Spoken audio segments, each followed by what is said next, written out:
France Info. Et tout est plus clair. Le chef de l'État ne s'était pas encore exprimé publiquement depuis l'attaque contre la mosquée de Bayonne qui a fait 2 blessés. Il l'a fait ce soir à l'occasion de l'inauguration du nouveau centre européen du judaïsme dans le 17e arrondissement de Paris. Emmanuel Macron a dit sa solidarité avec les victimes de cet attentat. Et alors que le débat public sur le sujet de la laïcité est toujours enflammé, le président a donné ce soir publiquement sa définition de la laïcité. On l'écoute. La laïcité n'est ni la négation du fait religieux, ni un outil de lutte contre les religions, mais une valeur qui complète le triptyque républicain autant qu'il épouse et renforce chacun de ses piliers. La laïcité, telle que la concevait Aristide Briand, est d'abord un principe de liberté. Et comme le plaidait Jaurès, un principe de liberté organisé par la loi et le respect de l'ordre public. La laïcité, enfin, est un principe de fraternité, qui doit vivre en chaque Français comme une boussole dans son rapport aux autres citoyens, quelque chose qui a trait, au fond, à une forme de civilité française. Et je tenais très simplement à le rappeler en ce moment de la vie de la nation, où cette valeur d'union et de cohésion est parfois dévoyée, instrumentalisée, par ceux qui, voulant semer la haine et la division, s'en servent pour mener le combat contre telle ou telle religion. Voilà Emmanuel Macron ce soir. Bonsoir Samuel Grzybowski. Oui, bonsoir. Fondateur de l'association Coexister, consultant laïcité pour Convivencia. Alors le chef de l'État vient de donner sa définition de la laïcité, un principe de liberté organisé par la loi. Faut-il justement une nouvelle loi pour redéfinir ce qu'est la laïcité ou ça suffit ? A priori, la définition qu'il a donnée là, est vraiment excellente par rapport à beaucoup d'autres situations où il a été plus ambigu. La petite nuance pour moi, c'est qu'il a parlé de valeur et que c'est un risque de parler de valeur parce que c'est plus sûr de parler d'un principe d'organisation de l'État parce qu'un principe, c'est plus froid, c'est plus strict, c'est plus net, alors qu'une valeur, c'est plus personnel. En revanche, que le principe de laïcité, qui est un cadre d'organisation, donc pas une opinion, mais bien le cadre qui les permet toutes, que ce cadre-là s'inspire des 3 valeurs républicaines, ça c'est fondamental de le redire. C'est depuis la rédaction du texte en 1905 par Aristide Briand, prix Nobel de la paix, on l'oublie, en partie parce qu'il a été l'auteur de cette loi. Est-ce qu'il faut une loi de plus ? Alors dans l'absolu, peut-être, parce que quand on avait discuté de refaire 1905, moi je faisais partie de ceux qui, en tant qu'experts de la laïcité, pensaient que retoucher 1905 pouvait être mis à l'ordre du jour, selon quelles conditions, comment, c'est à voir. Il y a eu quelques aménagements depuis. Il y a eu plein d'aménagements, elle a été modifiée plus de 80 fois, exactement, et puis il y a encore des cas en France où elle n'est pas encore totalement appliquée. Peut-être qu'il faut l'adapter encore plus au monde contemporain, si c'est fait dans un débat serein, ce qui paraît compliqué.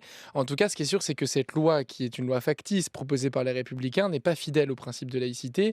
C'est difficile qu'elle puisse s'en revendiquer, et puis surtout, elle est contre-productive parce qu'elle dessert les objectifs qu'elle prétend atteindre, en particulier sur le communautarisme et le prosélytisme, puisque le communautarisme aujourd'hui va être renforcé par cette stigmatisation qui contraint des citoyens à se replier sur leur espace privé parce qu'ils ne peuvent pas s'exprimer publiquement. Et comme le disait Jaurès, puisque Macron l'a évoqué, la République est laïque et sociale. Elle sera restée laïque si elle s'est restée sociale, disait Jaurès.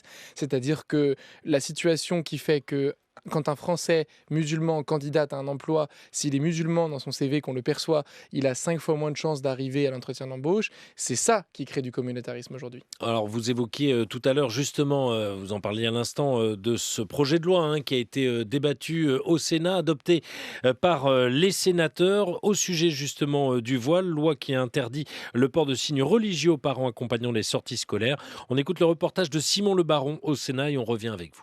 Le sénateur LR Max Brisson, responsable du texte au nom de la majorité de droite ici au Sénat, a beau fixer les termes du débat. Dans le contexte politique et médiatique, il me paraît important, pour qu'il gagne en sérénité, que nos débats se concentrent sur l'école et elle seule. Rien n'y fait. La proposition de loi vise à garantir la neutralité religieuse des personnes qui participent au service public de l'éducation, mais c'est bien le voile qui occupe l'essentiel des discussions. Les femmes voilées, oui, appartiennent à la France. Elles se considèrent françaises. La sénatrice Samia Ghali avait demandé l'annulation du débat après l'attaque de la mosquée de Bayonne. Vous les avez mises en accusation. Elles sont tristes et je suis triste aussi pour elles. Et la République peut l'être. La gauche accuse la droite d'instrumentaliser un texte qui n'a aucune chance d'aboutir pour mettre la majorité et le gouvernement face à ces divisions, ce que ne nie pas le sénateur LR Roger Carucci. De toute façon, pour être très franc, il ne passera pas à l'Assemblée. Donc on n'a pas d'illusion sur l'application.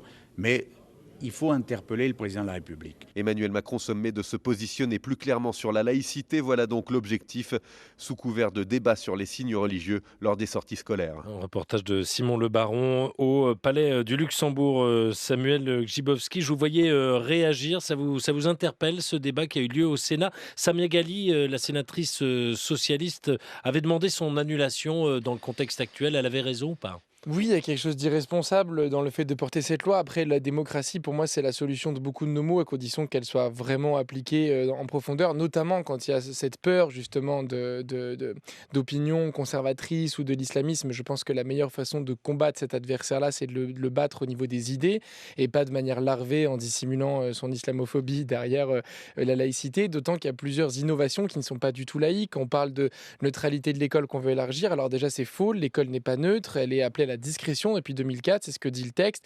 C'est pour ça d'ailleurs que les signes discrets sont autorisés chez les élèves. Les intervenants ne sont pas soumis au principe de neutralité. Aujourd'hui, ils peuvent exprimer leurs convictions. On peut intervenir pour une association confessionnelle, comme le Secours catholique ou Emmaüs, sans aucun problème. La neutralité à l'école, elle n'est pas celle de l'école, elle est celle de tous les agents de l'État. Elle est pour les professeurs et enseignants qui représentent l'autorité publique. C'est là que la neutralité existe aujourd'hui. Donc parler d'un élargissement de neutralité de 2004, c'est faux, parce que 2004, il n'y a pas de neutralité. Ça traduit quoi alors, ce débat, du coup? Mais ça traduit le fait qu'il y a un malaise par rapport à effectivement la présence d'une religion qui est perçue comme nouvelle en France, qui est l'islam, et qu'on ne traite pas ce malaise en tant que tel. On détourne en fait pour ne pas être taxé de raciste ou islamophobe. Ça date pas d'hier non plus, même. Ça date pas d'hier non plus, nouvelle religion. Oui, mais nouvelle à l'échelle des sociétés, d'un point de vue des mutations sociales, elle est encore malheureusement perçue comme nouvelle, d'autant qu'en plus elle est visiblement médiatiquement depuis au moins 40 ans, mais en fait elle est présente en France depuis le Moyen-Âge. Il y a eu beaucoup de livres là-dessus, notamment chez Albin Michel, il y a des collections à n'en plus finir.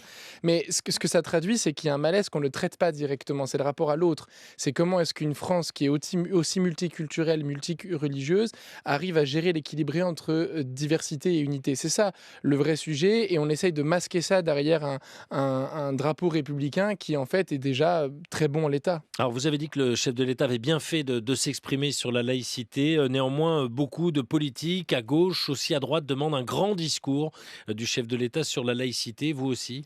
Ce serait bien qu'il fasse un discours un peu plus long pour préciser les contours de ce qu'est pour lui la laïcité en tant que principe d'organisation de l'État, justement, puisque elle a été en débat en 1905, elle l'a été pendant le siècle dernier, elle l'a été en 2004.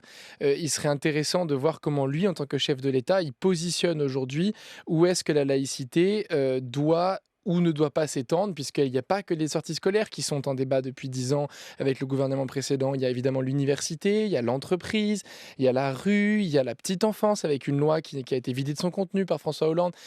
Tous ces sujets-là reviennent de manière cyclique. Peut-être qu'un grand momentum de sa part, avec un discours clair qui poserait, lui, sa posture, permettrait de connaître sa position et de fermer le débat au moins jusqu'au prochain président. Eh bien, merci beaucoup Samuel Grzybowski, fondateur de l'association Coexister, consultant laïcité pour Convivencia. Merci d'avoir accepté notre invitation et d'être venu ce soir dans le studio de France Info. Merci.